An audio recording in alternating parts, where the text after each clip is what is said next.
Muito bem, pessoal, sejam todos bem-vindos, então, ao sexto módulo do curso Desvendando a Ciência Política, hoje com o tema Democracias e Políticas, ou Democracias e Constitucionalismo, né, uma abordagem será conduzida por mim, professor Raimundo França, tá, e sejam, então, todos bem-vindos mais uma vez. Tá? Esse é um evento da Universidade do Estado do Mato Grosso, coordenado pelo grupo de pesquisa Condicionalismo, Democracia e Políticas Públicas, tá, do qual eu sou um dos integrantes, né, e tem outros colegas aqui que estão assistindo que participam, também fazem parte do grupo de pesquisa, como a professora Cláudia e o professor Alexander. Então, sejam mais uma vez todos bem-vindos.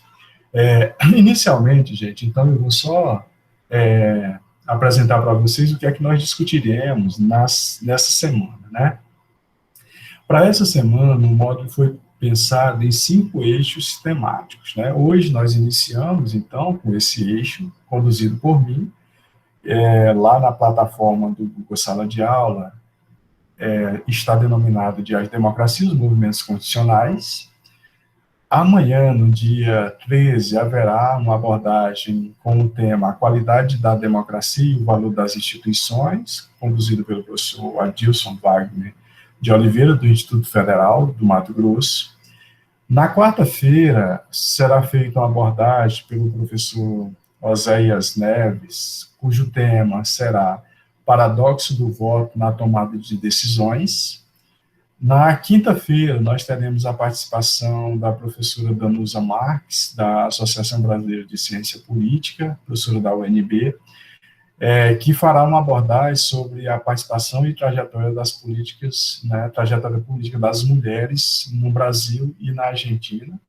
E no último dia, na sexta-feira, nós teremos como eixo temático Ondas de Governos Populistas e Ameaças à Democracia, um debate conduzido pelo professor Rogério Maquino. Tá? Então, esse, na verdade, será o tom da semana, né, do curso em apreço, tá ok? Então, para hoje, eu vou precisar aí de vocês, de um feedback, tá? Que eu não vou conseguir estar vendo a tela, porque eu preparei um slide que eu queria compartilhar com vocês, tá bom? Para eu ir conduzindo melhor aquilo que eu planejei. Então, eu vou pedir de vez em quando que vocês me deem, na verdade, um retorno aí.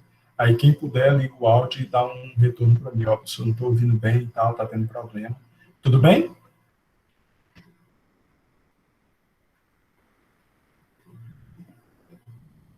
Ok, professor.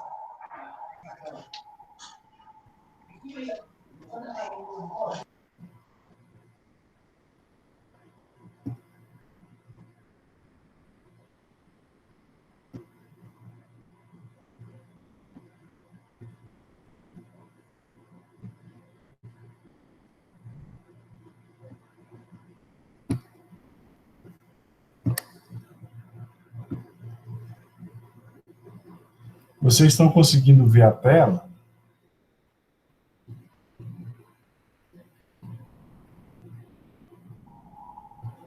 Sim, agora não. Apareceu aí para vocês? Para mim não está aparecendo. Para mim está aparecendo, professor. Está aparecendo? Então tá bom. É um sinal que tá, ok. Agora sim. Muito bem, pessoal. Então, olha só, esses dois temas, né, são as democracias, os movimentos constitucionais, são temas recorrentes na agenda da ciência política e também de outras áreas do conhecimento, especialmente o direito, né? Mas não exclusivamente essas duas áreas. Então, por que trazer esses dois temas, né, para esse último módulo? Na verdade, esses dois temas, eles fazem com que a gente retorne àquele debate inicial, em alguma medida, entre a filosofia e a ciência política, né, como vocês verão ao longo da minha exposição. Tá? Primeiramente, dizer para vocês que eu vou fazer como recorte para esses dois temas, eu vou utilizar, melhor dizendo, como recorte para esses dois temas, dois autores consagrados dentro do campo da ciência política, né, com trabalhos longevos, acerca destes temas, né? Especialmente acerca das democracias. O primeiro autor que serve de base para a gente discutir esses temas, é o Robert A. Landau, ou popularmente conhecido como Robert Dahl. O Robert Dahl nasceu em Łódź, no dia 17 de dezembro de 1915, e morreu em 5 de fevereiro de 2014, ou seja, morreu aos 99 anos, foi um cientista político norte-americano, formulador de um conceito chamado poliarquia, né? Dahl foi professor emérito da Universidade de Yale, né? Robert Dahl, sem sombra de dúvida, é talvez o autor mais consagrado quando o tema da democracia aparece. Basicamente, todos os autores que eu conheço, por exemplo, e li, se reportam ao Robert Dahl com essa ênfase, tá? De um autor que tem a democracia como um tema central das suas obras, no sentido de que, inclusive, ele formula conceitos, né, como o conceito de poliarquia, que vocês provavelmente não, vocês viram lá quando o Rogério Makino falou um pouco sobre os sistemas políticos, e ele provavelmente trabalhou com o conceito também de poliarquia do Robert Dahl. Tá? Então, ele formulou esse conceito, é um conceito importante dentro da ciência política quando a gente fala em democracias e os seus afins, tá? Mais à frente eu volto a desenvolver essa questão da poliarquia. O outro autor é o Arend Dengramon Lipart, tá, gente? O nome dele é um tanto quanto complexo, mas em alguns contextos vocês vão ver Lipart e Lipart, tá? Sendo pronunciado. Ele é um cientista político neozelandês, né, o holandês mais especificamente, radicado nos Estados Unidos. Suas principais pesquisas estão no âmbito da política comparada, trabalha com, além da política comparada com as instituições democráticas, temas como etnicidade política. Né? É professor emérito de ciência política da Universidade da Califórnia, né, San Diego, nos Estados Unidos. Então, são esses dois autores que nós vamos trabalhar a partir das suas obras, né? Poliarquia, no caso do Robert Dahl, Democracia e seus críticos, ainda em Robert Dahl, e a Constituição dos Estados Unidos, também do Robert Dahl, onde ele faz uma seguinte pergunta: a Constituição dos Estados Unidos é democrática? Aí ele pergunta e desenvolve numa obra chamada Constituição dos Estados Unidos é democrática? Tá? Então, eu vou trabalhar com esses dois autores, dialogando também, em alguma medida, né, com Flávio Martins Nunes Júnior, sobre o constitucionalismo, tá? E com José Joaquim Gomes Candotilho, também ainda sobre o constitucionalismo, tá? Então, assim, de antemão, né, eu vou iniciar a nossa discussão abordando o eixo, né, do constitucionalismo, tá? Para a gente depois chegar à democracia, ao conceito das democracias como nós entendemos na contemporaneidade. Então, basicamente, nós vamos encontrar na literatura uma convergência acerca do que é condicionalismo, de uma forma bem textual, né, bem objetiva, na verdade, especialmente lá no direito, né, em que, por exemplo, o Flávio Martins Nunes Júnior, ele define o condicionalismo como, né, o movimento social, político e jurídico cujo principal objetivo é limitar o poder do Estado por meio de uma Constituição. Isso, para a nossa aula de hoje, para a gente entender o próprio condicionalismo, e entender esse conceito é fundamental, né? Porque quando a gente trabalha em conceito, na verdade, o conceito é o que é a essência da coisa em si, né? Então, a gente trabalha com conceito porque o conceito sintetiza a essência da coisa em si, tá? Então, o condicionalismo, nesse sentido, há uma convergência. Por quê?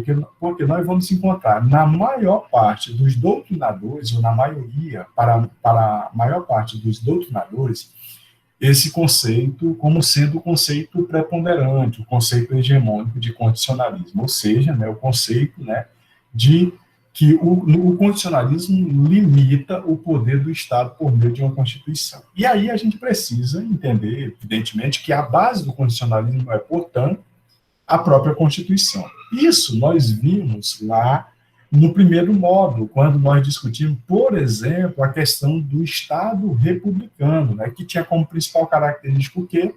Um Estado baseado na lei, na coisa pública, mas numa coisa pública regulada com a ideia de lei. E essa lei estava ancorada em quê? Na Constituição. Nós vimos isso lá, especialmente em Platão, e também vimos em Aristóteles. Né? Essa é a base, portanto, de fundamentação, por exemplo, do constitucionalismo, que está assentado aqui na Constituição. Constituição vem de onde, né, gente? Vem do latim, né? Constituir, constituere, na verdade, constituir conjuntamente, né? Statuere, melhor dizendo, né? Um estatuto conjunto, conjunto. Isso é muito importante para que a gente também consiga, em certa medida, ampliar o nosso próprio entendimento de Constituição nessa perspectiva, né? Ou seja, é um estatuto que foi feito conjuntamente. E aí a gente precisa entender esse conjuntamente. Quem fez, né? Quem elaborou essa Constituição, em que contexto, em que épocas e assim sucessivamente, tá? Conceitos importantes, porque depois vão ser desmembrados para a ideia de democracia também. Tá? Mas, a grosso modo, o que é que a gente precisa entender, então? Que o constitucionalismo é, sim, um movimento social, político e jurídico que limita o poder do Estado, né, por meio, então, dessa Constituição. Eu estou sendo repetitivo, por quê? Para a gente ter clareza de uma palavra que é fundamental nesse contexto, que é a ideia de limitar o poder. Ok? Bom, então, pensando ainda nessa perspectiva do condicionalismo, ou dos constitucionalismos, porque também há uma convergência na literatura sobre condicionalismo acerca na ideia de que você não tem um condicionalismo, mas você tem vários tipos de condicionalismo. Daí, por exemplo, Flávio Martins Nunes Júnior falar de movimento e Canotilho também, falar de movimento condicional, tá? Pois bem, quando a gente fala, então, desses condicionalismos, nós vamos ter, eu peguei 3 modelos aqui, mas existem outros, que foram mais expressivos no campo na antiguidade. Primeiro tipo de condicionalismo nesse contexto, né? Nós temos o condicionalismo hebreu, cuja base de limitação desse poder estava ligado a uma base teocrática, né, com base em quê? Nas leis sagradas. Tá? Então, esse condicionalismo hebreu ainda, né, no contexto de condicionalismo antigo, se a gente pensar o constitucionalismo no sentido histórico, a base, portanto, será uma base teocrática, ou seja, com base num Deus, né, assentada especialmente em leis sagradas, tá? E tendo na figura dos profetas essa personagem que vai, portanto, delimitar os campos de poder, tá? Depois, nós vamos ter um constitucionalismo grego, né? E aqui eu peguei 2 modelos para a gente entender de forma mais interessante aqui. O constitucionalismo grego de Atenas, com base na Constituição, ligado à ideia dessas tradições, mas ali você já tem, e nós vimos isso lá em Platão, especialmente em Aristóteles, né, a ideia de um constitucionalismo assentado em direitos políticos propriamente dito, com a ideia, inclusive, de um parlamento, a existência de um parlamento. Você já tem delimitações mais claras em relação ao poder. Você tem uma temporalidade, portanto, do poder no mundo grego, né? Ou pelo menos nesse mundo grego clássico. Tá? Isso no caso de Atenas, porque nós temos um constitucionalismo também, analisando a literatura, que é o espartano, né? Que fixava os limites, né? Esses limites do poder, desculpe eu repeti aqui, mas os limites do poder estavam assentados na diarquia, né? E aqui, esses limites do poder cabe em relação aos espartanos, dá ênfase a que tipo de diarquia, né? Você tem uma diarquia assentada, vem de aí nesse sentido de 2, tá, gente? 2 tipos de poder, né? Há uma descentralização desse poder. em que você tem a figura, né, as figuras militares, né, os militares tinham bastante poder, né, Esparta era caracterizada especialmente pelo seu poder militar, e você também tinha uma elite, em certa medida, mas uma elite, né, de pensadores, que tinham assento também na divisão desses poderes. Daí a ideia, né, de hierarquia no contexto espartano. Portanto, o constitucionalismo grego, pegando pelo menos esses dois modelos aqui, nós vamos ter o ateniense e nós vamos ter o espartano. Né? São dois modelos diferentes, mas em que há, em alguma medida, limites do poder. Tá? Já há limites de poder. Tá? Você não tem poderes absolutos dentro desse contexto. Um outro tipo de poder que nós veremos é o poder romano, né? O constitucionalismo, melhor dizendo, romano, o que é que ele previa? Né? Ele previa, né, já previa os direitos fundamentais dos plebeus frente aos poderosos patrícios. Né? E aí a gente precisa sempre, ao analisar todos esses contextos, não esquecer que há variações no contexto histórico, inclusive no próprio contexto, né, grego, hebreu ou romano, porque Roma, como nós sabemos, né, teve vários momentos, teve um momento republicano, um momento imperial, né, um momento ditatorial e assim sucessivamente. Mas, em termos de condicionalismo, o condicionalismo romano, especialmente aquele, né, apresentado na República do Marco Túlio Cícero, vai ser esse, né, em que havia, né, já entre os romanos essa previsão, né, para os direitos fundamentais desses plebeus frente aos patrícios, né? Afinal de contas, Roma, uma das classes preponderantes, se não a mais preponderante, eram exatamente os patrícios, né, que tinham um poder privilegiado do ponto de vista político e também do ponto de vista econômico. Mas aí nós temos já uma limitação desse poder nas leis das 12 tábuas, por exemplo. Ali você já tem limitações que definem especificamente, né, ou limitam a ideia de um poder sempre absoluto. Eu vou estar sempre relacionando em relação a isso, porque uma das características do constitucionalismo vai ser exatamente essa, né? Ou seja, a delimitação dos poderes de forma absoluta. Tá? Pois bem, quando a gente fala ainda em constitucionalismo, nós vamos encontrar na literatura, né, uma abordagem, uma ênfase ao constitucionalismo medieval, que aí, se a gente for pensar, sempre importante colocar entre aspas, por exemplo, essa questão do constitucionalismo medieval, ou o próprio período medieval, né, um período ainda muito complexo, em que nós temos interpretações ainda escassas, no sentido de que não há um marco correto para a gente dizer, um período medieval realmente começa em 476 e acaba em 1453. De qualquer forma, boa parte da historiografia parte dessa perspectiva, né? Então, o período medieval, o constitucionalismo no período medieval não conheceu, né? O período medieval não conheceu, em sua grande parte, algo objetivo que pudéssemos denominar claramente por constitucionalismo.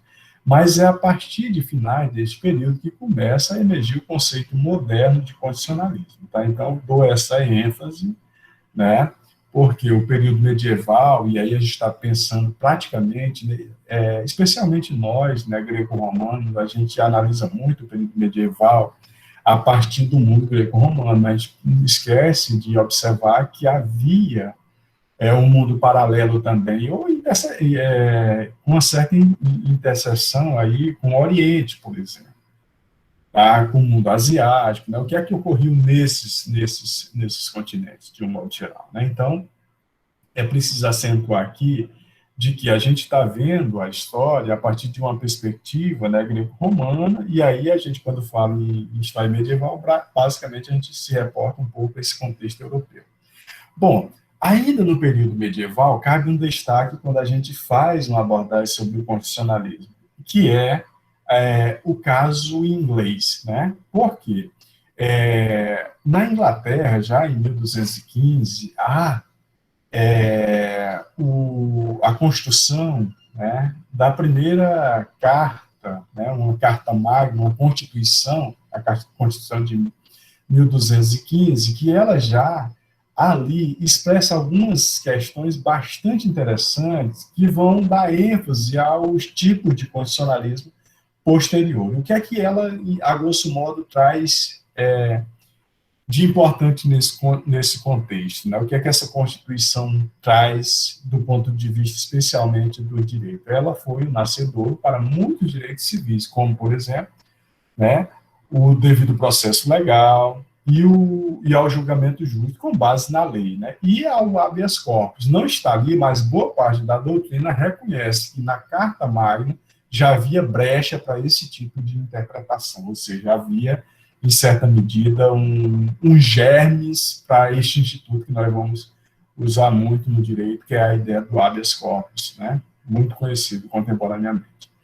Bom, contudo, quando a gente fala em constitucionalismos modernos, além daquele, né, que ainda está posto no próprio período medieval, nós vamos verificar que ainda na Inglaterra nós teremos um conceito que vai ser mais alargado de constitucionalismo, especialmente na ideia de limitação do poder, que é o caso, o segundo caso inglês, eu diria, que é aquele que decorreu da Revolução Gloriosa, né, do conflito existente. A Revolução Gloriosa, a grosso modo, ela é justamente esse conflito de interesse entre o parlamento e o rei, né? O rei, a coroa, tá? Então, o que eclode, por exemplo, né, a grosso modo, o que eclode desse grande conflito? Eclode, né, a Declaração de Direitos, né, Bill of Rights, né, conhecido na literatura, mas a Declaração de Direitos. Ali você tem, né, um avanço no que se refere, por exemplo, à Constituição de Direitos Civis mais alargada. Então, ela já ocorre em 1688, na verdade, 1689, a Revolução Gloriosa é desse período. Para muitos, na ciência política e mesmo na história, a Revolução Gloriosa é a primeira revolução de tipo burguesa efetivamente, tá? Nós não vamos conhecer uma anterior com essas proporções, né? Eu vou colocar com essas proporções porque há casos, sim, anteriores, mas não se tratando, por exemplo, de um império, né? Porque a Inglaterra, desse período, já começava a se constituir efetivamente como um grande império, né? Um outro tipo de condicionalismo, ainda que muito importante, gente, eu vou ter que interromper aqui só um pouquinho, tem gente pedindo para entrar aqui, e aí eu vou ter que... Me perdoem, viu?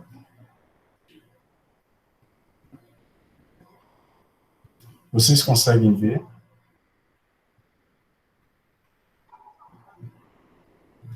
Ainda não, professor. Então, peraí, eu tenho que retomar aqui. Compartilhar de novo.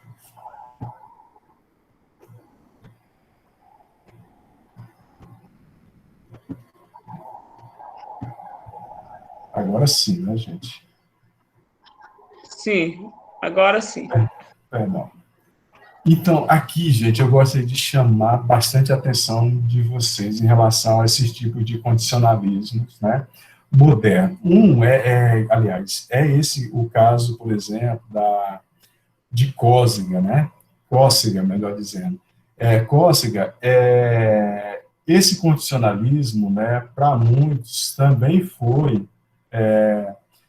um um condicionalismo de tipo burguês, né? Por quê? Na verdade, o que é que esse condicionalismo traz de novidades, né? Primeiro, qual é a diferença dele, por exemplo, do caso inglês anterior que nós vimos, né? Primeiro, a ilha de Córcega era uma ilha, ainda é uma ilha muito pequena, mas era muito pequena naquele contexto. Mas ela ganha relevo porque ela avança muito do ponto de vista dos direitos, né? A sua Constituição avança muito do ponto de vista do direito, porque o que é que ela previa que outras constituições não previam de forma tão objetiva? Previa a separação dos poderes e o voto universal, inclusive para os estrangeiros residentes e mulheres, desde que maiores de 25 anos. Para Rousseau, inclusive, o Rousseau foi quem fez a revisão dessa Constituição. Tá? Para ele, foi a primeira Constituição efetivamente democrática, né, pensando em termos modernos, tá ok? Então, Córcega merece esse destaque, embora Córcega só tenha sido efetivamente um país por 14 anos, né? Depois, né, acabou sendo fixada a França daquele contexto. Um destaque que a gente pode dar de Córcega é que Córcega é a terra de Napoleão Bonaparte, né? O grande Napoleão Bonaparte, ok? O condicionalismo moderno, né, ele vai ganhar o seu estatuto de forma mais definida com o constitucionalismo americano, né? O caso americano ele é ilustrativo nesse sentido, porque, né, no caso americano, você já tem maior clareza, por exemplo, na própria Constituição americana, no ato da fundação dos Estados Unidos, né, você tem claramente a supremacia, uma definição, né, da supremacia da Constituição frente às demais leis. Então, a Constituição aqui, ela ganha uma ênfase, uma centralidade que em outras constituições isso não aparece de forma tão acentuada, tão evidente. Então, os Estados Unidos, em certa medida, né, o modelo ideal típico, aqui para usar uma expressão weberiana, daquilo que a gente vai chamar de condicionalismo moderno. Né? Por quê? Porque você tem claramente já a supremacia da Constituição frente às demais leis. Você tem, ainda que não em 1787, por exemplo, no ato da elaboração, né, da aprovação da Constituição norte-americana, você ainda não tem, por exemplo, os direitos fundamentais consagrados de forma tão objetiva. Eles só vão ser inseridos, né, com a Constituição de 1791. Um outro ponto importante é que aqui nós veremos claramente, né, na Constituição americana, a separação dos poderes, né? Você tem claramente uma separação de poderes e clareza nas suas atribuições entre as três esferas, legislativo, executivo e o judiciário, tá? Muito bem. Aqui tem outro condicionalismo que eu não coloquei aqui, né, que é o condicionalismo francês. É um condicionalismo também que merece, sim, o destaque, tá? Merece um destaque, por quê? Porque ele também vai servir do ponto de vista da difusão, ou do difusionismo, né, das cartas condicionais, a Constituição francesa influenciará muitas outras constituições ao redor do mundo como um todo. Então, tem uma relevância também dentro desses condicionalismos modernos, né? O francês, o americano e o inglês são os três tipos preponderantes. Mas o francês, ele não tinha, pelo menos o pós-revolução, ele não apresentava uma clareza quanto à supremacia da Constituição frente às demais leis. Embora, né, houvesse uma definição clara entre em relação ao fim da monarquia absolutista, né, e a consagração de uma monarquia parlamentar em que o monarca, ainda que parlamentar, no caso da França, ele se submetia à lei propriamente dita, né? Não havia, portanto, ninguém superior a essa lei, mas essa Constituição, pelo menos a primeira, pós-revolução de 1789, não deixa isso tão claro. Depois, a própria França, né, quando a gente pensa em estudar o constitucionalismo francês, nós vamos verificar que, num período muito curto, a França basicamente teve 6 constituições, né?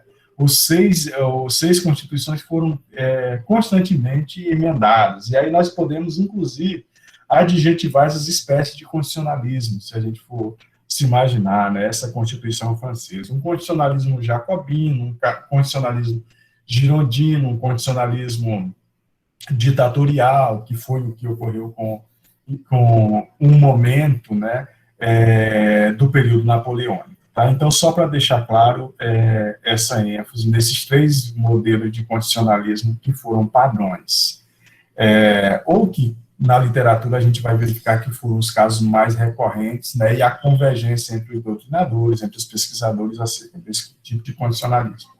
Ok?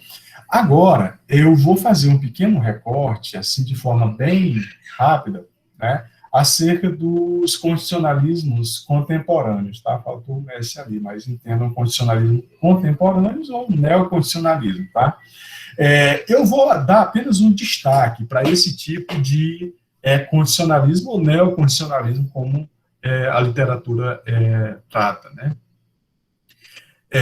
Qual é a ênfase que esse tipo de constitucionalismo ele dá? A ênfase que é dada é que há um maior reconhecimento da eficácia dos princípios constitucionais, ainda que não escritos. Isso é importantíssimo para a gente pensar, né, o neoconstitucionalismo ou os constitucionalismos contemporâneos.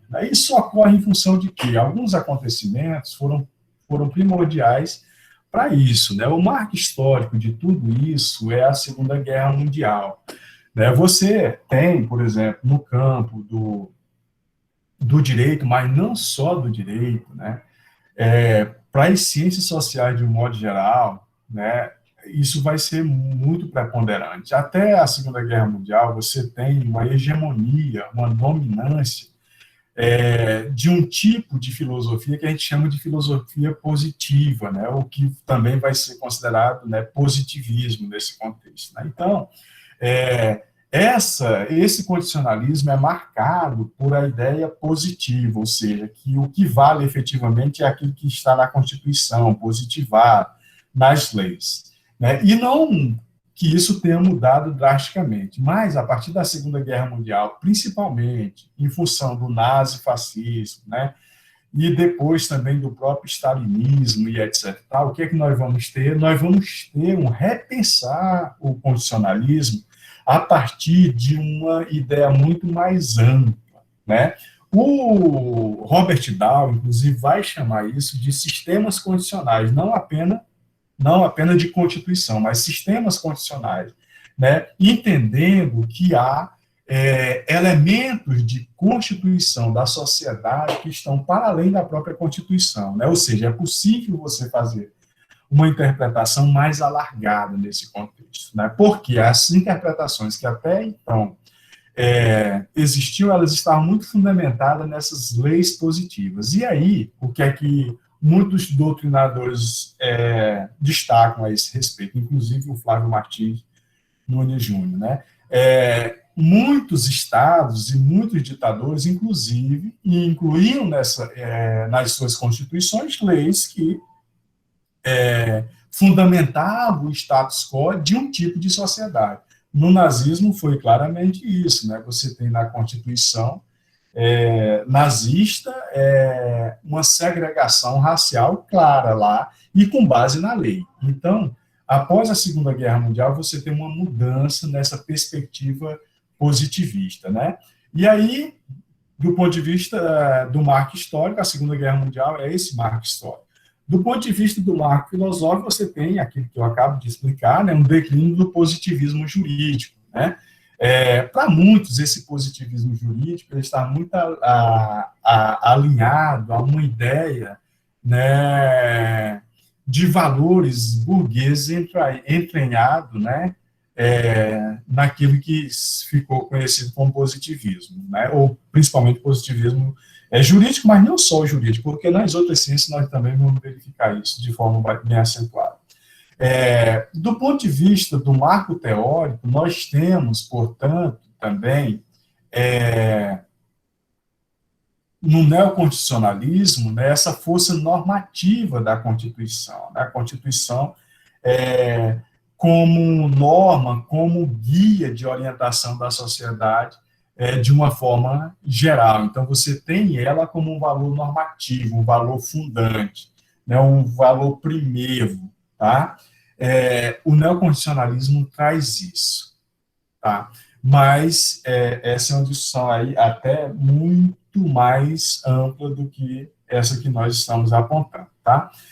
Depois, nós vamos ter um tipo de constitucionalismo, ou tipos de constitucionalismo, que a gente vai chamar de constitucionalismo latino-americano, constitucionalismo global, constitucionalismo transnacional, constitucionalismo social, constitucionalismo democrático, constitucionalismo popular. Então, nós vamos ter constitucionalismos, né, para todo tipo de gosto, né? Ou seja, nós vamos ter muitos adjetivos para pensar o constitucionalismo, tá? Mas, a grosso modo, em relação ao constitucionalismo, né, ou a esses tipos de constitucionalismo, eu resumiria para vocês, né, depurando essas discussões, o que é que o constitucionalismo, ou as discussões sobre o constitucionalismo trazem, em que a gente poderia dar ênfase. Para mim, ao estudar esses autores, a gente poderia depurar, então. O constitucionalismo tem como raiz fundante a ideia de limitar o poder arbitrário do Estado. Né? Não é só limitar o poder, mas limitar o poder arbitrário do Estado sobre os indivíduos, por meio dos sistemas constitucionais. Então, o constitucionalismo é, de um lado, isso, né? O constitucionalismo, principalmente o constitucionalismo contemporâneo, mas o constitucionalismo moderno ele já trazia isso de forma bem interessante, né? Especialmente o americano, né? E o inglês também, tá? Um outro ponto é que quando a gente estuda o constitucionalismo, a gente vai verificar que, às vezes, o constitucionalismo, como movimento, ele é, de um lado, limitar o poder, mas ele também é o movimento da Constituição ao longo do tempo, no que se refere à ampliação dos direitos ainda não efetivados no contexto constitucional, que é esse constitucionalismo contemporâneo, ou neoconstitucionalismo contemporâneo, que nós vamos verificar. Claramente, por exemplo, o constitucionalismo latino-americano, e aí a gente pode citar a Colômbia é um exemplo disso, né, o Equador é um exemplo disso, o próprio Brasil é um exemplo disso. Quando a gente pensa, por exemplo, na Carta Constitucional de 1988, a gente vai verificar que ali há uma espécie de multiculturalismo, né, ou há uma agenda temática dentro da Constituição com esses eixos, especialmente, por exemplo, a questão indígena aparece efetivamente na Constituição brasileira, né, e outros eixos temáticos, né, para aquilo que a gente vai denominar, portanto, de neoconstitucionalismo ou de constitucionalismo contemporâneo. Então, resumidamente, é importante a gente pensar que esse movimento constitucional, além de limitar o poder arbitrário, vejam, lá quando eu inicio essa discussão sobre o constitucionalismo, eu falo em limitar o poder do Estado. Aqui, eu falo em limitar o poder arbitrário do Estado sobre os indivíduos. Por meio de quê? Por meio das constituições. Então, essa é a característica fundamental do constitucionalismo, mas ele também por outro lado, essa ampliação de direitos que ainda não estavam efetivados no contexto constitucional, especialmente o constitucionalismo contemporâneo. Tá? Muito bem, gente. Agora, né, nós vamos falar de um outro tema que está relacionado ao constitucionalismo também, e especialmente ao constitucionalismo democrático. Aí eu vou trazer, né, o Robert Dahl de cara. O que é que o Robert Dahl traz de novidade acerca das democracias, né? E eu gosto muito de trabalhar com o conceito de democracias e não de democracia, né? Porque ele me parece mais real aquilo que efetivamente a democracia é, como eu vou tentar demonstrar para vocês aqui, tá? Então, Robert Dahl diz o seguinte, ó, quando se discute democracia, talvez nada proporcione confusão maior do que simples fato de democracia referir-se, ao mesmo tempo, um ideal e uma realidade. Então, a democracia, essa definição do Robert Dahl, para mim, ela é fantástica, porque ela realmente é isso, né? Quando a gente analisa a democracia, por exemplo, quem está insatisfeito com a democracia pode estar insatisfeito com a democracia porque está concebendo-a como um modelo ideal, né? Modelo ideal ainda não atingido. E quem talvez esteja insatisfeito também com a democracia, talvez esteja insatisfeito por conta do seu realismo, né? Ou seja, a democracia realmente existente é essas que nós temos. Então, isso é muito interessante, porque o Robert Dahl, ele portanto, distingue substância e forma, né? E vai além, substância e forma, mas ele tenta justamente analisar como é que essa democracia é na realidade. Por isso que eu trouxe lá no início, né, na própria biografia dele, ele trabalha com o conceito de poliarquia. Para Robert Dahl, não existe o conceito, não existe uma democracia pura e nunca existiu nesse contexto. Ele vai chamar o que existe, na verdade, nós não atingimos esse patamar ainda, mas para ele o que vai existir é uma poliarquia. Né? Poliarquia é um sinônimo para aquilo que ele vai chamar de democracia nesse contexto. Né? Porque a democracia ideal, naquele contexto que nós pensamos, né, como uma democracia que resolve praticamente todos os problemas, ela está no campo ideal. Né? Então, ele prefere trabalhar com a ideia de poliarquia, porque ela é muito mais real, muito mais palpável nesse contexto. Ok? Pois bem, quando a gente vai estudar, portanto, democracia, não tem como a gente fugir desse conceito basilar, desde os gregos até a idade contemporânea. Nós não temos como fugir disso. Por quê? Está consagrado na literatura, está consagrado na prática e está consagrado nas constituições democráticas do mundo como um todo. Né? Vocês vão ver isso em todas as constituições que são democráticas. Esse conceito vai ser o conceito basilar. E aqui eu faço algumas observações. Primeiro, a democracia, né, no seu conceito, ela é governo, né, do povo. Ela pode ser governo pelo povo e pode ser governo para o povo. Essas do, pelo e para, gente, são fundamentais para a gente pensar os modelos de democracia, por exemplo, existentes. Nós temos, quando a gente fala governo do povo, o que vem à mente no que se refere ao conceito de democracia é o conceito de uma democracia direta, ou seja, o povo exerce diretamente, né, a democracia. Tá? Nós temos isso na realidade, nós temos experimento disso na realidade, em vários contextos. Nós temos, no âmbito, por exemplo, da nossa Constituição, nós temos alguns mecanismos para isso. Um deles é o referendo, o outro é o plebiscito. Ali o povo participa diretamente. Mas, a grosso modo, a democracia contemporânea ela é mais governo pelo povo e para o povo. Por quê? Boa parte das democracias, majoritariamente falando, boa parte das democracias contemporâneas, elas são democracia de tipo representativo, ou seja, a gente vota em alguém que vai nos representar, né? E vai agir por nós, né? Para nós nesse contexto, por nós e para nós nesse contexto. Ocorre que, às vezes, quando nós vamos analisar se isso realmente é verdadeiro, há uma dissonância entre aquilo que o representante faz e aquilo que o representado quer. tá? Mas, a grosso modo, então, os conceitos contemporâneos de democracia, do ponto de vista da participação, nós temos aqui, por esse conceito, um tipo de democracia que é direta e um tipo de democracia que é indireta, ou seja, uma democracia de tipo representativo, que é a majoritária na sociedade contemporânea ou nos tipos de democracia contemporânea, ok? Pois bem,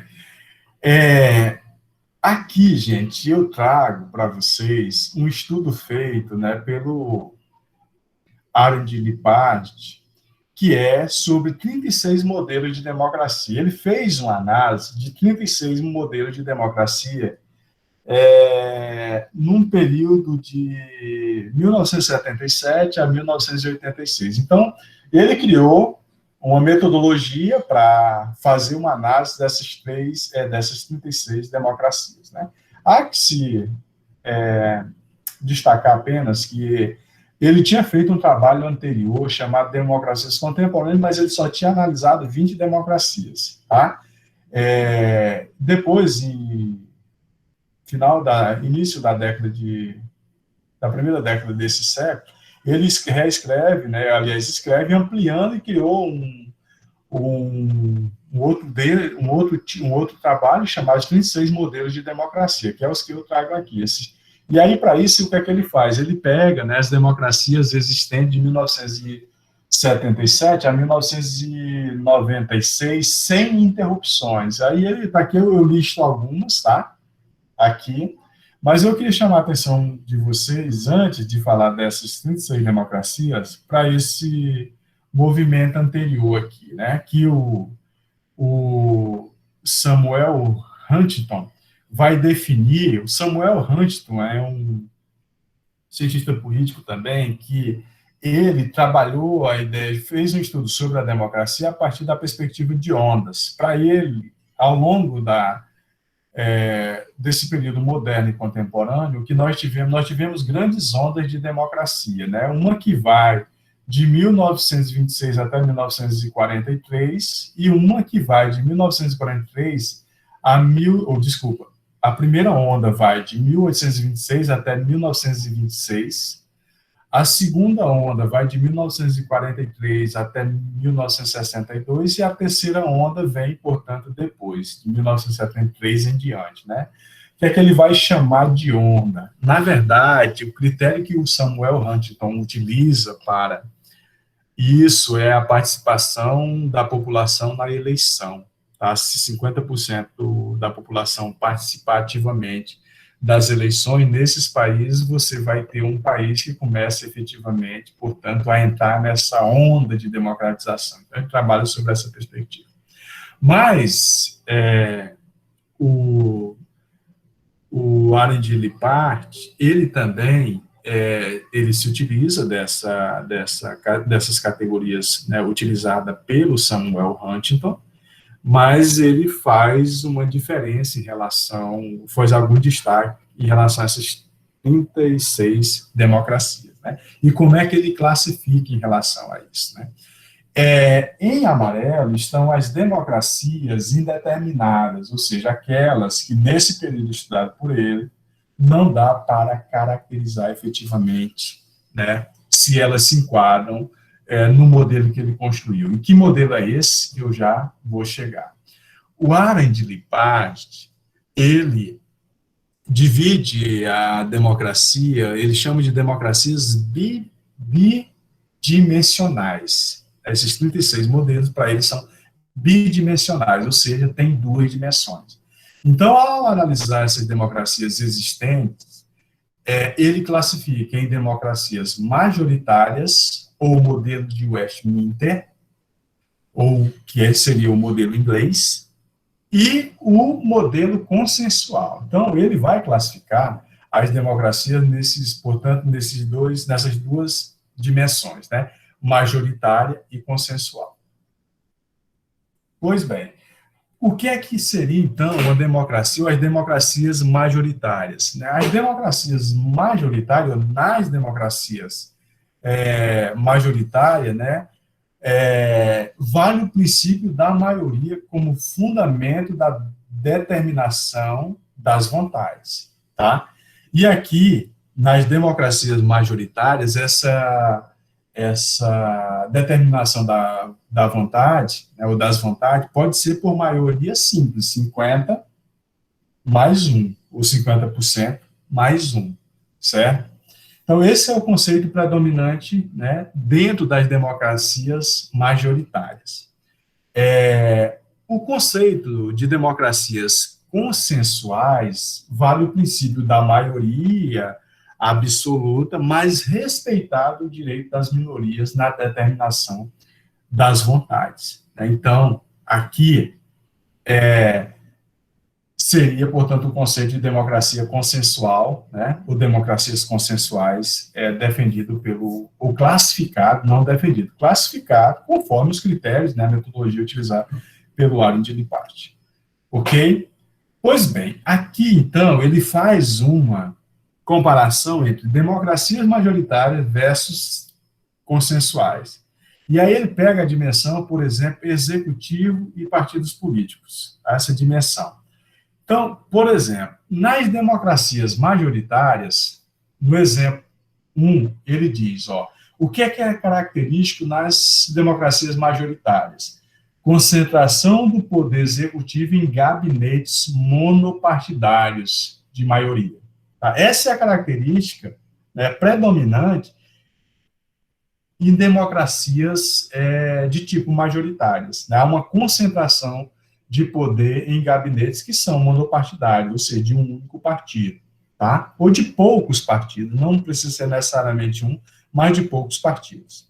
Versus o modelo consensual. E no modelo consensual, o que é que ocorre? As coalizões são amplas e multipartidárias, né? Ou seja, né, a diferença é que em um há uma concentração de poder, no outro você tem uma coalizão de forças, que elas se dão de forma multipartidária, ou seja, com N partidos políticos, né, dividindo o poder. Tá? Então, nós temos a majoritária concentra, a consensual, né? Na consensual há uma coalizão, tanto de força quanto de partidos. Segundo ponto, ainda nessa dimensão executivo-partidos. Na majoritária, nós temos, na relação executivo e legislativo, o executivo é dominante em relação ao legislativo. Na consensual, as relações são equilibradas entre os poderes, especialmente entre o executivo e o legislativo. Então, há um equilíbrio de força nesse sentido. Terceiro ponto, ainda na dimensão executivo-partidos.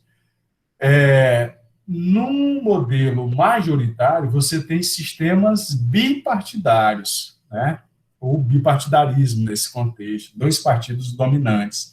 No modelo consensual, nós temos sistemas multipartidários ou pluripartidários, tá? Ou seja, com N partidos. Quarto ponto, na dimensão executivo-partidos. Os sistemas eleitorais majoritários, nos sistemas eleitorais majoritários, né, são majoritários e desproporcionais, tá?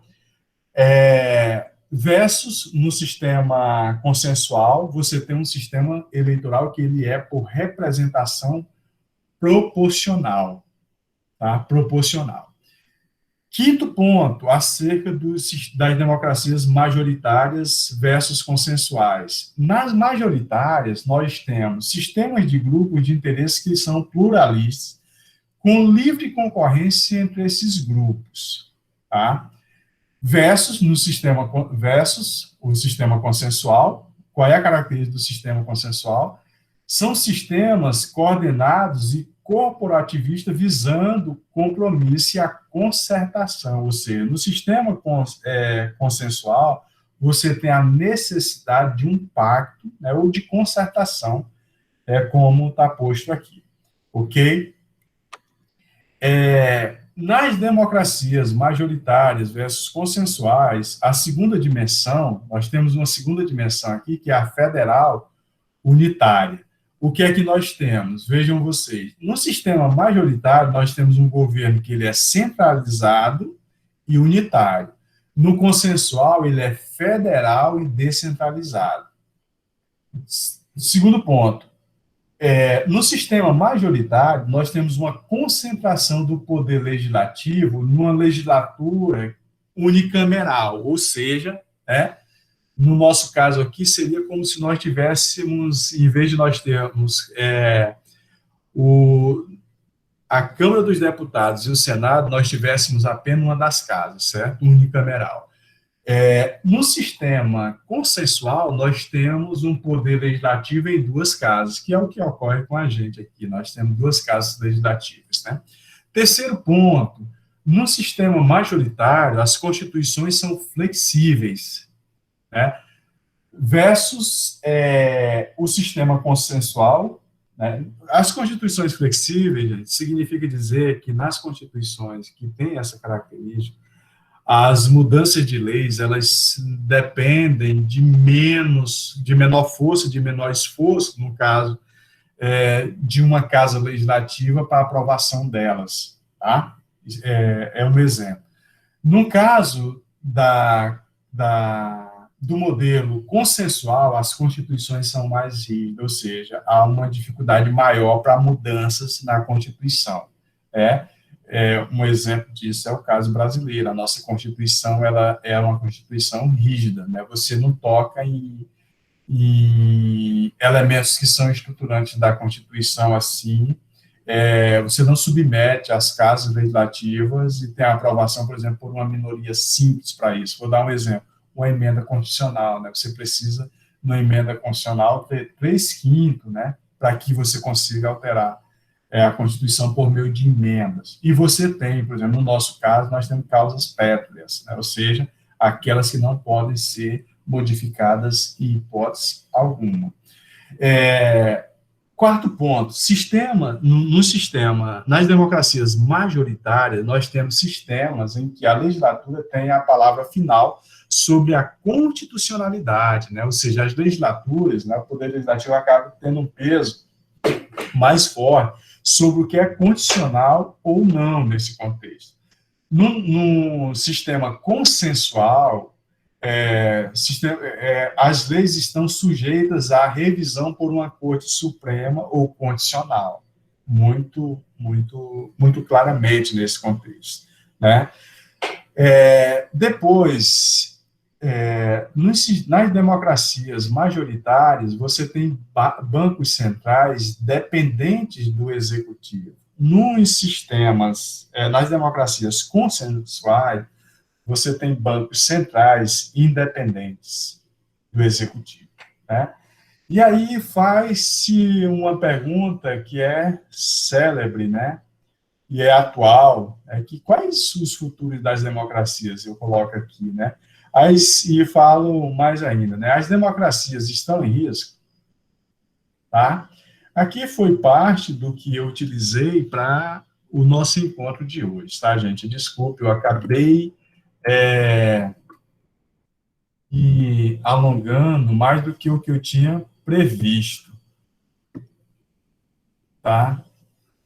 Mas, enfim, é isso aí, né, o que eu tinha para expor aqui para vocês, e agora eu coloco à disposição para que vocês possam fazer os comentários de vocês, as perguntas, se vocês concordam, se não concordam, a partir das leituras que vocês efetivamente tiveram, tá bom?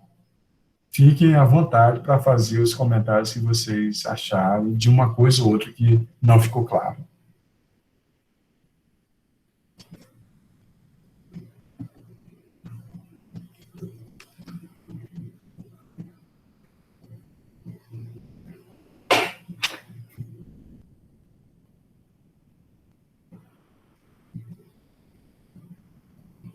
Tudo ficou claro?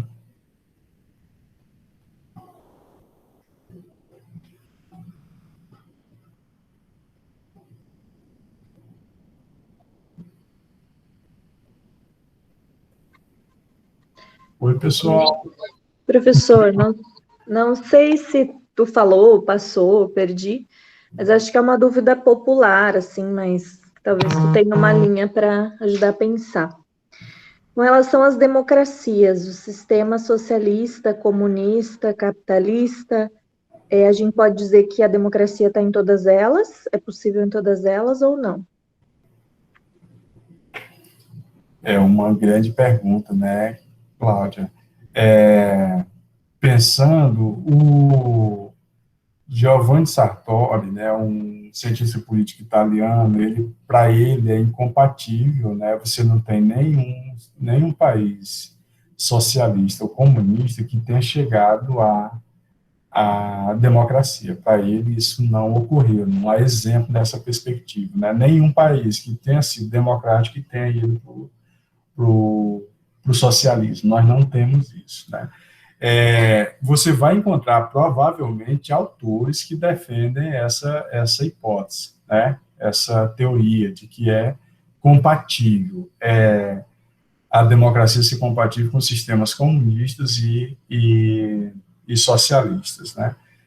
Eu vejo na tradição democrática, de um modo geral, uma certa incompatibilidade a esse respeito. Mas é polêmico por quê?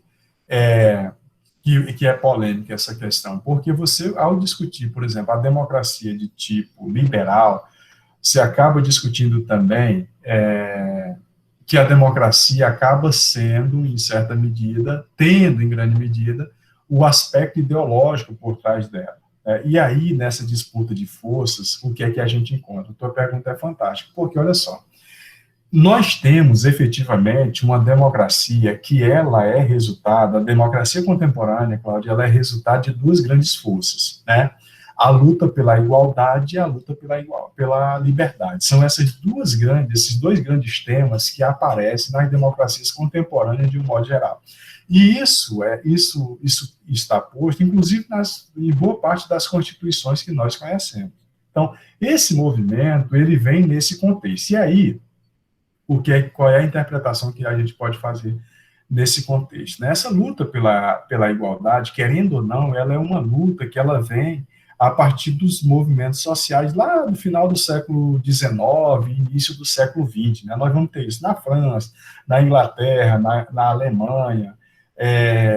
A União Soviética, de um modo geral, teve, né, a ascensão, por exemplo, do regime socialista lá também, e expressava em alguma medida esse desejo, né, de igualdade num campo para além da igualdade formal que a democracia de tipo liberal aponta. Né?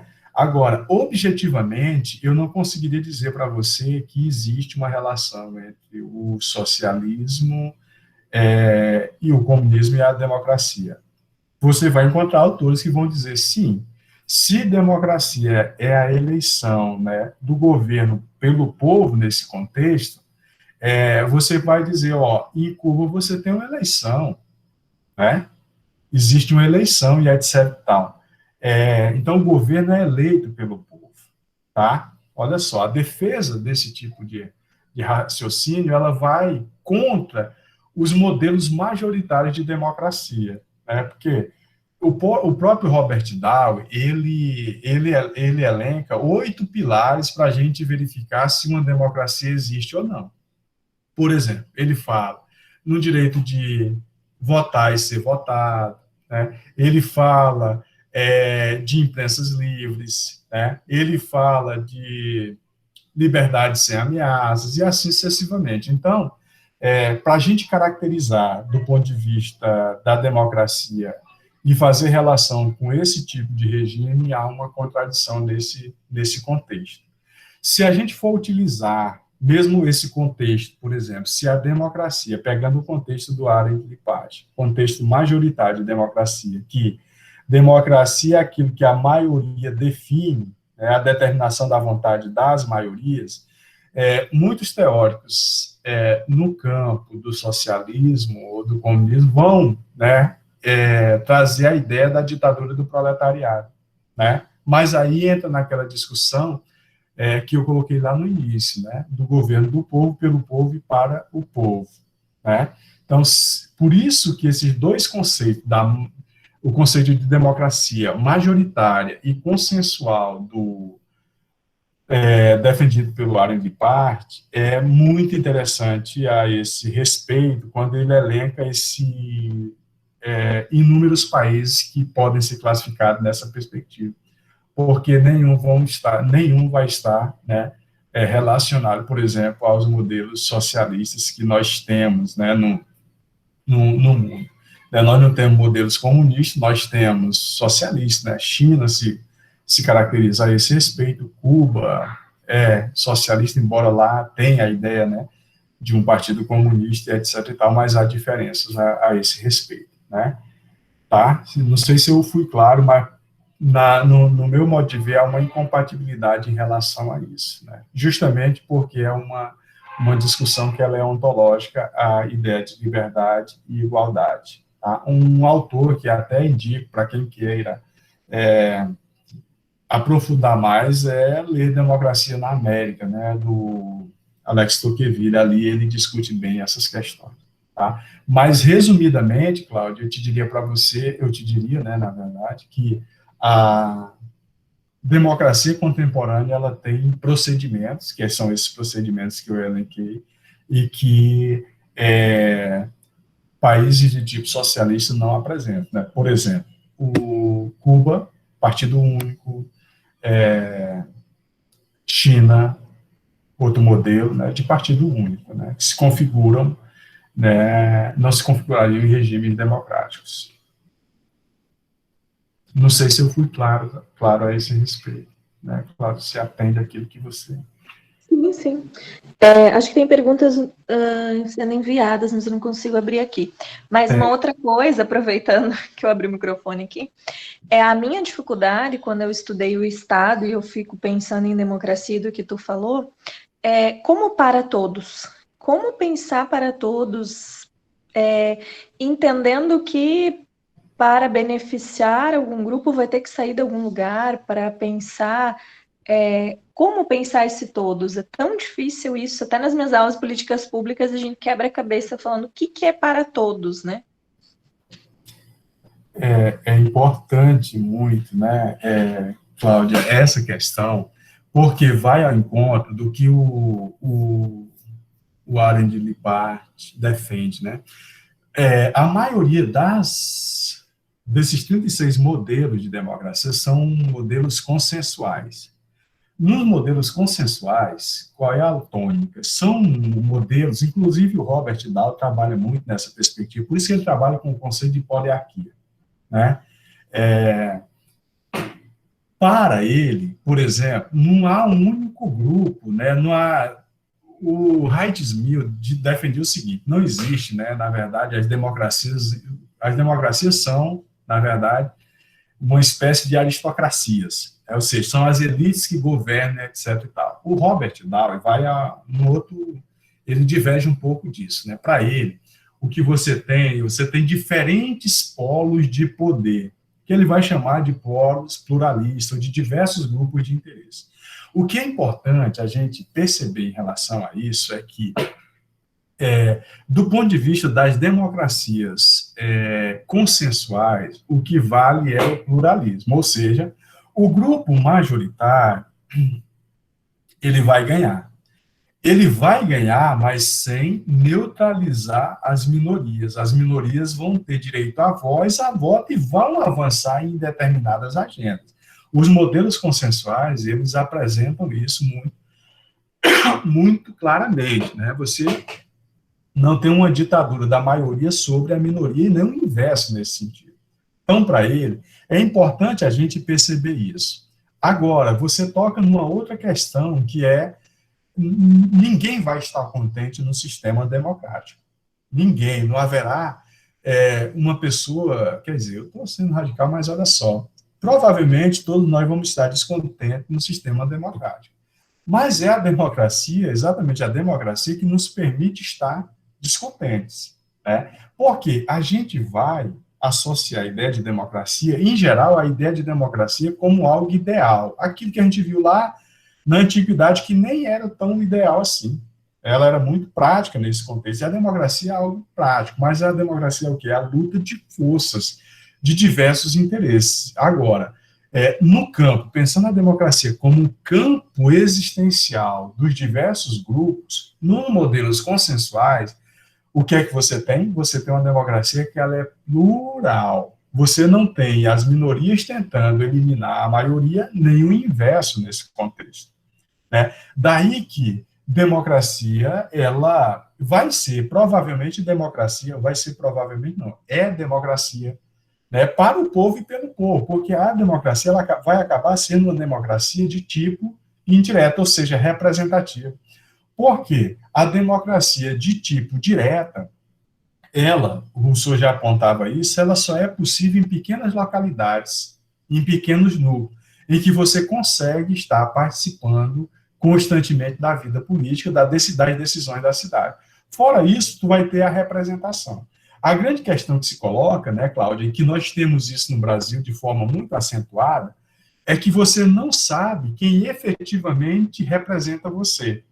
Por quê? Exatamente porque nós também temos um pluralismo muito abrangente e nós temos dificuldade de ter identidades partidárias, identidades políticas mais puras. Talvez agora a gente comece a ter, ou seja, a pessoa que vota, por exemplo, num democrata, entende que o Partido Democrata defende aquela agenda, que o PSL defende aquela agenda, que o PP defende aquela agenda, que o PSDB defende aquela agenda. Então, nós carecíamos de identidades partidárias mais fixas nesse sentido, que aí você entende claramente quais são as pluralidades existenciais num contexto do país, tá?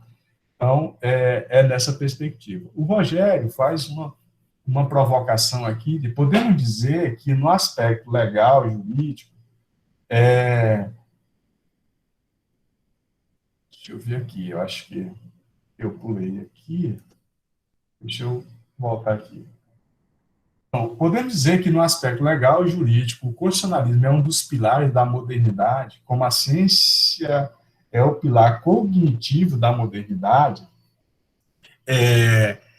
Rogério, aí, né, eu deixo para o Alexander, né, para a Aparecida, que são dois, né, advogados consagrados aí, né, na carreira, mas assim, né, eu, olhando pela ciência política, né, e com um pouquinho de base lá no direito, eu posso dizer para você o seguinte, assim, o constitucionalismo é um dos pilares para a gente pensar a modernidade do ponto de vista do ordenamento jurídico de um modo geral, né, porque ele cristaliza a ideia de algo que o Rousseau apontava muito claramente, né, que é a supremacia da lei frente aos homens. Então, isso vai ser a base da modernidade nesse campo, né, do direito propriamente dito, né, ou seja, você tem uma centralidade da Constituição nessa perspectiva, e aí eu faço mais uma ênfase a esse respeito. Isso é fundamental porque o constitucionalismo vem com a ideia de limitação do poder frente a qualquer tipo de tirania. Essa é uma característica, né, que boa parte dos doutrinadores e pesquisadores dentro dessa área enfatizam. Então, pelas leituras que eu fiz, né, pelo estudo que eu tenho feito, o constitucionalismo, sim, é uma base para a gente pensar a modernidade no campo de relação entre a ciência política, por exemplo, e o direito, mas não só nesse campo, em outros mais. É evidente que, ao ler a partir da história, você vai ler sobre uma outra perspectiva, ao ler sobre o aspecto da sociologia, você vai ver sobre outra perspectiva, mas pensando do ponto de vista da ciência política e da configuração do poder, o constitucionalismo acaba por colocar nessa limitação do poder seu eixo de centralidade. Essa é a análise que eu faço. Tá? A outra questão, deixa eu ver aqui se eu tenho condições de responder, né, Alexandre? Professor, a relação entre o constitucionalismo e soberania, e se entende que quais seriam os reflexos do constitucionalismo à ideia de soberania? Olha só, Alexandre, é muito interessante essas questões, né? Porque, assim, como é que nós podemos pensar isso, né? Nós poderíamos pensar isso a partir em pensar o constitucionalismo do ponto de vista ontológico, fixo, nos seus contextos determinados, né, no antigo, no medieval, no moderno e no contemporâneo, mas eu prefiro pensar sobre essa perspectiva de movimento também, lá do Canottilho, do próprio Flávio Martins Nunes Júnior, certo? Como essa ideia de movimento. Em que você tem uma limitação, com certeza, do poder, mas que ele não está isento de influências exteriores. Né? Então, o constitucionalismo, querendo ou não, né, ele sofre, os constitucionalismos, vamos pensar aí, né, típicos, né, o francês, o americano, o inglês, por exemplo. Quando a gente pensa no constitucionalismo americano, a gente pensa nas formas de governo, o governo republicano americano, tem muita influência do modelo francês, principalmente o defendido por Montesquieu. Então, há uma influência a esse respeito. Aí você, evidentemente, portanto, que esse constitucionalismo, ele influencia em aspectos, né, de soberania, claramente, está posto claramente, né?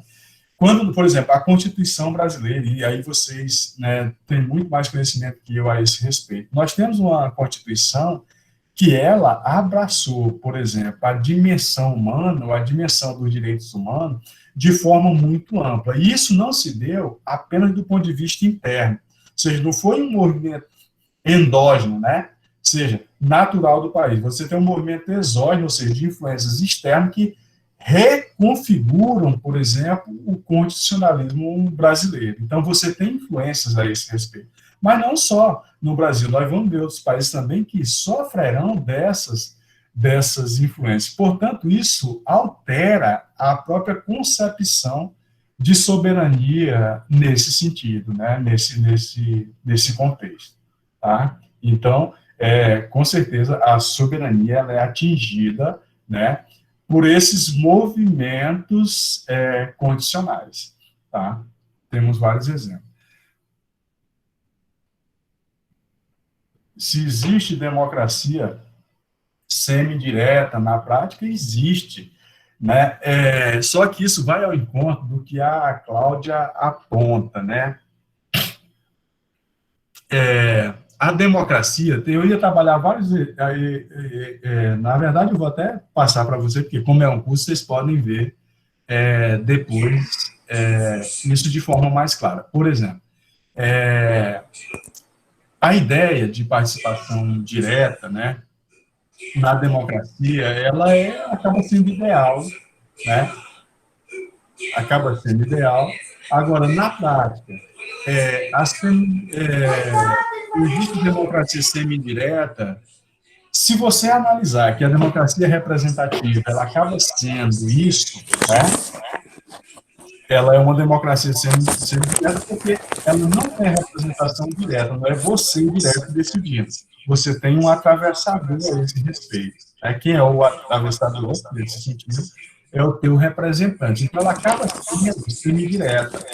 Tá? Então, na prática, ela existe e ela não só existe, ela é a pré-ponderante. A democracia representativa, na contemporaneidade, ela é pré-ponderante. Ela é majoritária.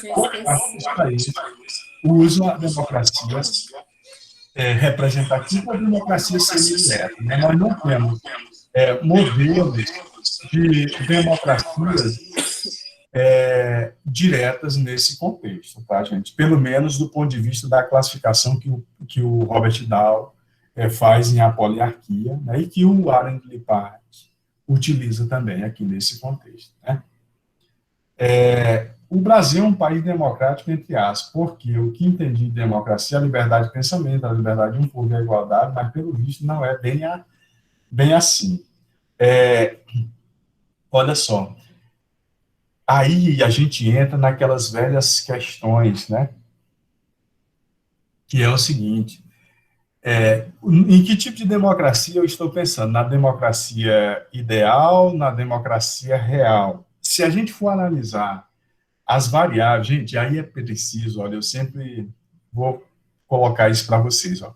Tentem analisar a democracia sob o recorte, por exemplo, de alguma ciência, seja a psicologia, seja a ciência política, a sociologia ou o direito, porque aí vocês se distanciam um pouco do aspecto passional da análise do que vocês estão fazendo, tá? Não que a gente deixe de ter paixão pelo que faz, entendeu? Mas, assim, vocês vão conseguir verificar a democracia de forma mais intensa. Primeiro, olha só, a gente precisa também, ao analisar a democracia, verificar, por exemplo, o Brasil, nós estamos praticamente, em outubro, fará 32 anos que, efetivamente, nós temos uma democracia sem interrupções, sem quedas, sem ditaduras nesse entremeio, né? É a experiência mais longeva de democracia que nós temos. É esse período que nós tivemos ao longo da história, né?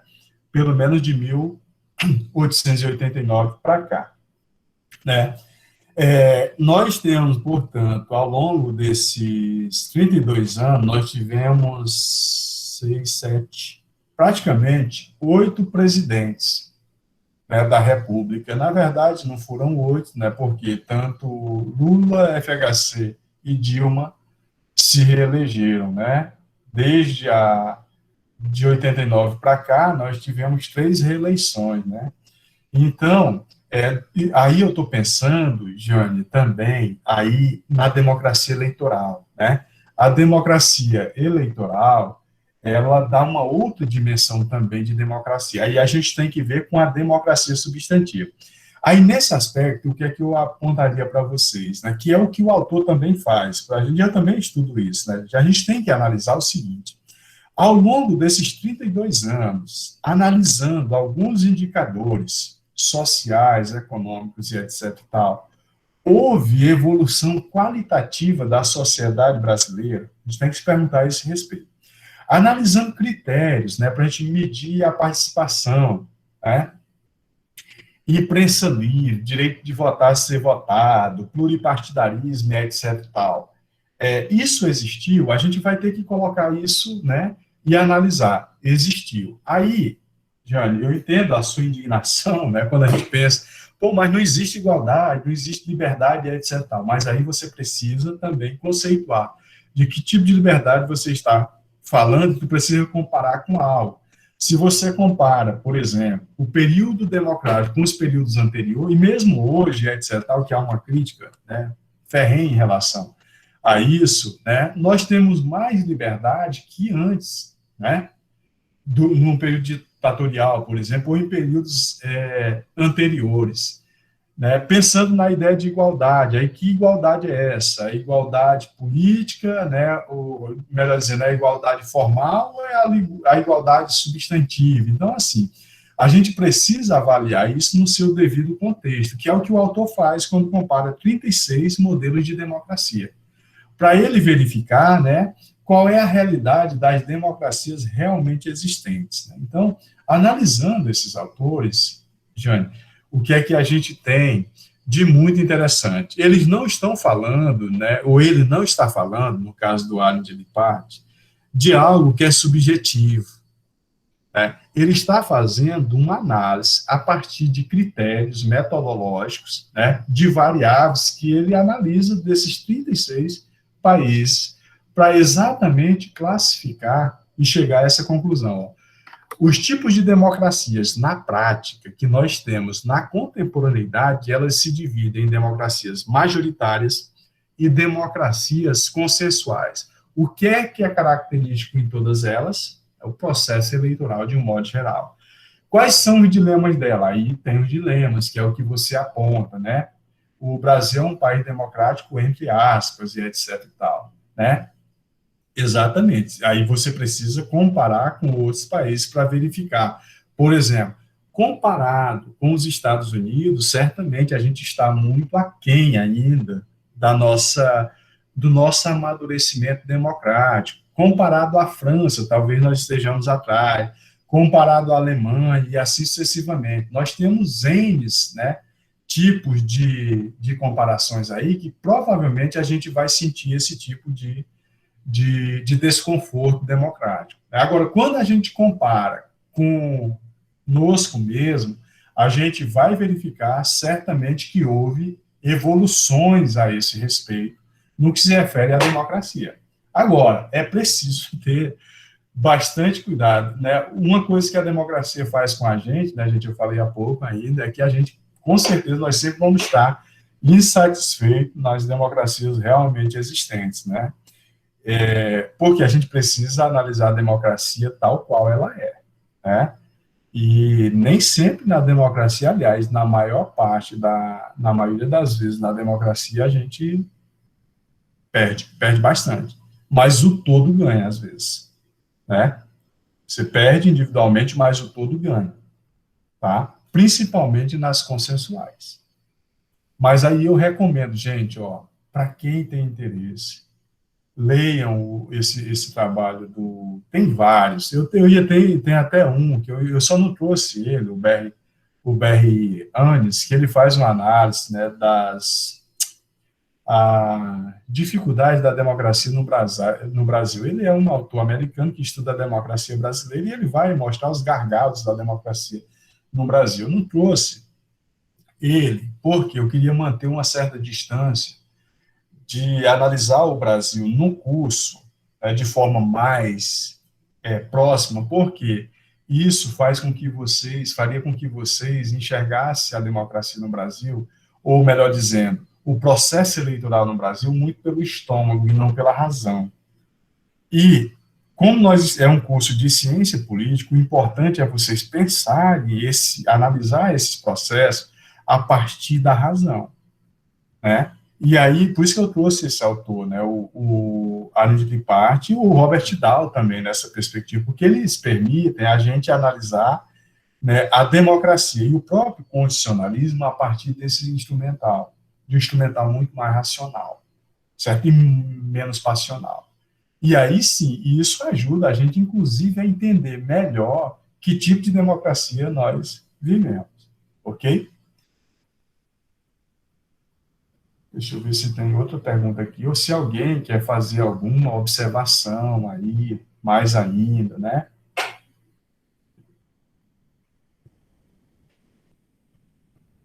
Eu tenho várias sugestões, né?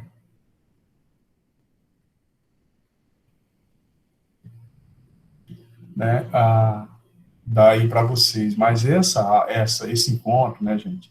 Resumidamente, ele abre o nosso curso dessa semana, né, Constitucionalismos e Democracias. Eu fiz um panorama aqui desses dois eixos, né, vocês vão ver outras dimensões da democracia. Amanhã, por exemplo, a qualidade, né, democrática das instituições para a democracia, né, a partir de uma leitura dentro da ciência política do institucionalismo, né, histórico e do próprio institucionalismo ou neo-institucionalismo que o professor Adilson Wagner vai fazer. Na quarta-feira, nós vamos ter uma dimensão dessa democracias e constitucionalismo para a ideia do voto, né, como é que se dá essa decisão do voto a partir de uma análise, né, da escolha racional. Na quinta-feira, nós vamos ver uma trajetória da participação feminina na política no Brasil e, no caso, argentino. Na sexta-feira, nós teremos, né, essas ondas de populismo nas democracias e o que aquelas significam, né, com o professor Rogério Macchino também a esse respeito. Né, e aqui eu parto, portanto, né, por que foi importante eu discutir o conceito de constitucionalismo e de democracia, porque eles vão atravessar todas as discussões, né, que eu não teria tempo para abordar as outras manifestações de constitucionalismo. Por exemplo, falar do constitucionalismo social, né, que surge lá no início do século XX, com a Constituição do México, com a Constituição da Alemanha e com várias emendas à Constituição na Inglaterra, né, dos direitos sociais. Poderia ter falado também desse constitucionalismo social. Poderia ter falado do constitucionalismo social brasileiro. Você vai ter vários autores que fazem esse recorte, né? um tipo de condicionalismo social também no Brasil a esse respeito, tá? Então, tem um condicionalismo popular, né, que é muito interessante também discutir, né, muito vigente hoje, né, em muitos países. Eu acho que o Rogério vai discutir isso um pouco na sexta-feira, e eu vou vir para fazer algumas questões, né, e fazer o link com o que nós discutimos hoje, tá? Então, resumidamente, né, o que eu teria para abordar para vocês no nosso encontro de hoje, né, de forma assim bem panorâmica no curso, foram esses pontos, e eu espero, né, ter clareado, né, para vocês essas duas dimensões, né, a dimensão do constitucionalismo, dos constitucionalismos, e a ideia de democracias, né? Existem democracias, né, e não uma democracia. Existe do ponto de vista substancial, na origem, né? Você tem uma democracia que é o governo do povo, tá? Está lá desde os gregos, mas ao longo da história nós temos a democracia realmente existente, que é aquela que é praticada nesses diferentes países aí, né, que a gente trouxe, tá? Trouxe o caso majoritário, né? E nós tivemos o caso consensual, beleza? Então, assim, só para fazer uma síntese, portanto, da aula de hoje, né, eu espero ter colocado algumas dúvidas aí nas cabeças de vocês, e espero que vocês ampliem isso mais para frente, né, especialmente nas análises, né, principalmente o pessoal que é aí do direito, da filosofia, né, são conceitos que da psicologia temos aqui também, né, de letras, né, Gilson, que permite a gente ampliar e estudar isso de forma muito mais consistente. Ok, gente? Então, ó, por mim, né, se vocês não tiverem mais nenhuma dúvida, eu espero ter alcançado o objetivo, que é trazer esse esclarecimento para vocês, tá bom? E aí a gente se encontra amanhã, às 19 horas, nesse mesmo local, tá bom? Um grande abraço aí para vocês, tenham uma ótima noite, nesse dia tão especial que é o Dia das Crianças, tá bom? Quem puder abrir a câmera aí, de repente, né? A Jane abriu, né, Jane? Foi a Jane que abriu? Não, foi a Sara que abriu isso. Para a gente fazer aquele, né, o print para deixar aqui na memória, viu? A Cláudia já está soltando ali os seus cabelos da asa de graúna, né? Precisa de Alencar, que tinha cabelos mais negros que a asa da graúna, né? Muito bem. Cadê quem mais vai abrir ali?